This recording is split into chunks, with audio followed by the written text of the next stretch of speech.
Magandang araw po sa inyo lahat mga viewers. Ako po si Rebecca Mendoza. Ako po muli magsasagot ng mga 10 mga katanungan.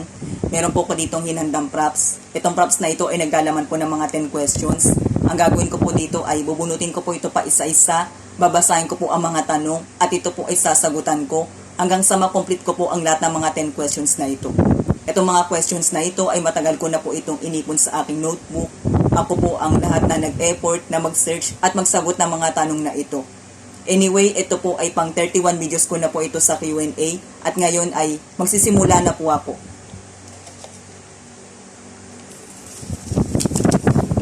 Paano mapakikinabangan ang mga hindi magagandang karanasan? Kapag positibo pa rin ang pagtingin natin dito, lagi natin iniisip na meron pa rin pag-asa. Iniisip natin mabuti kung saan tayo nagkamali o nagkulang at gumagawa tayo ng paraan para ito'y ating matutunan at maitama. Kapag ganito ang ating ginagawa, ay unti-unti magigilaw ang ating pag-asa. At higit sa lahat ay unti-unti rin tayong natututo sa buhay.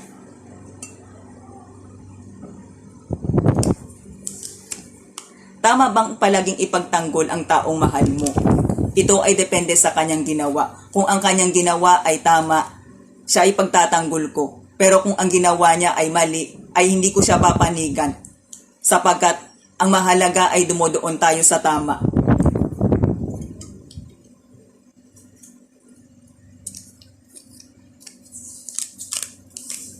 Paano kung ang integridad ay hindi bahagi ng pagkatao at lipunan? Walang magiging maayos na patutunguhan ng ating buhay.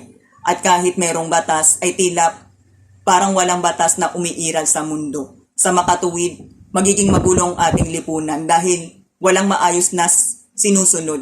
Kaya ang punto dito ay mahalaga na pahalagahan natin ang ating integridad. Dahil kapag pinapahalagahan natin ito, ay pinapahalagahan din natin ang ating sarili.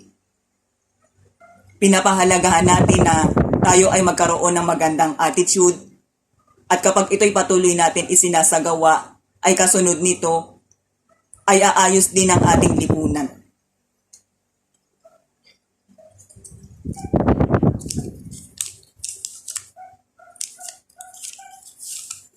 Bakit mahalagang samantalahin ang panahon at pagkakataon?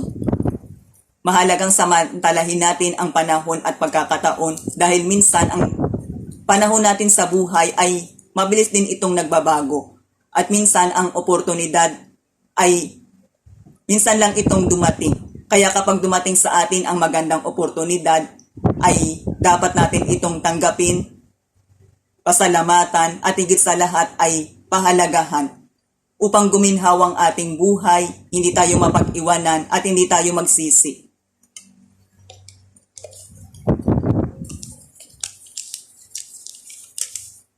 Totoo bang may mga sitwasyon na wala na tayong magagawa, kundi ang manalangin na lamang?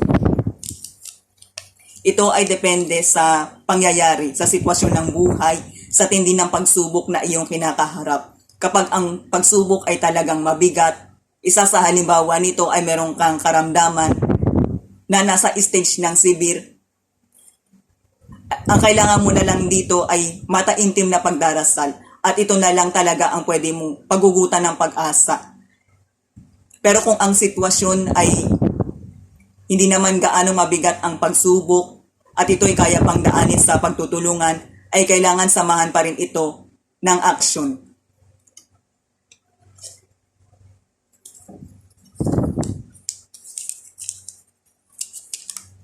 Tuwing New Year's lang ba tayo dapat gumagawa ng New Year's resolution?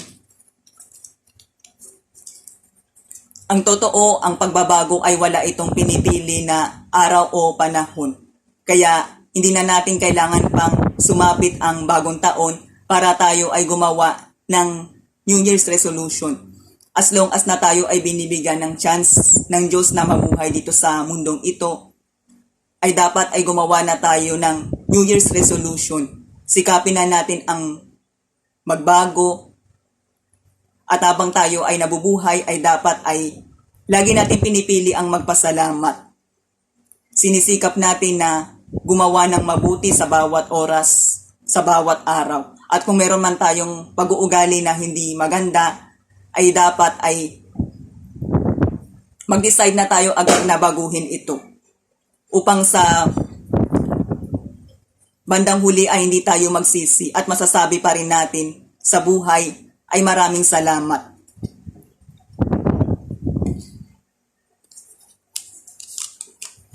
Totoo bang may mga pagkakamaling hindi masyadong mabigat? May mga pagkakamali na totoong hindi masyadong malaki o mabigat. Isa sa halimbawa nito ay kapag ikaw ay nakabasag ng isang pinggan. Kahit na ito'y isang maliit lang na pagkakamali at ito hindi mo sinasadya, pero kailangan mo pa rin itong aminin dahil ito pa rin ang pinakatama.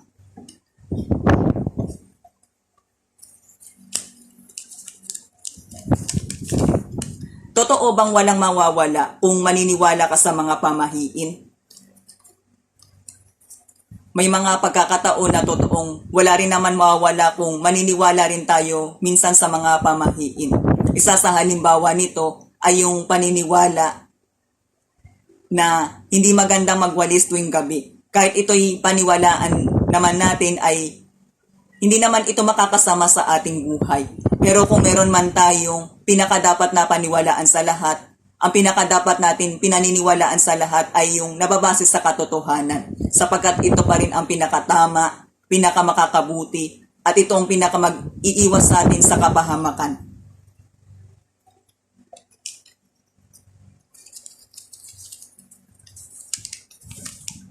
Kailan masasabing false positive ang pananaw sa buhay? Masasabing false positive ang pananaw sa buhay. Una ay kapag masyado tayo nagpapaniwala sa mga swertihan na hindi tayo dumadaan sa tamang pagtsatsaga. Pangalawa ay kapag masyado tayo nagpapaniwala sa mga pamahiin o sa mga bagay na wala naman sa katotohanan. At para maging right, positive ang pananaw natin sa buhay, ay kailangan ay maging maingat tayo sa mga bagay na ating pinaniniwalaan. Ugaliin natin magsaliksik ng katotohanan, magsikap tayo ng marangal na ayon sa tama, humingi tayo ng payo sa mga tao na matatalino at sa mga tao na ating pinagkakatiwalaan. At higit sa lahat ay lagi tayong magdasal upang makatiyak tayo sa mga bagay na ating pinaniniwalaan.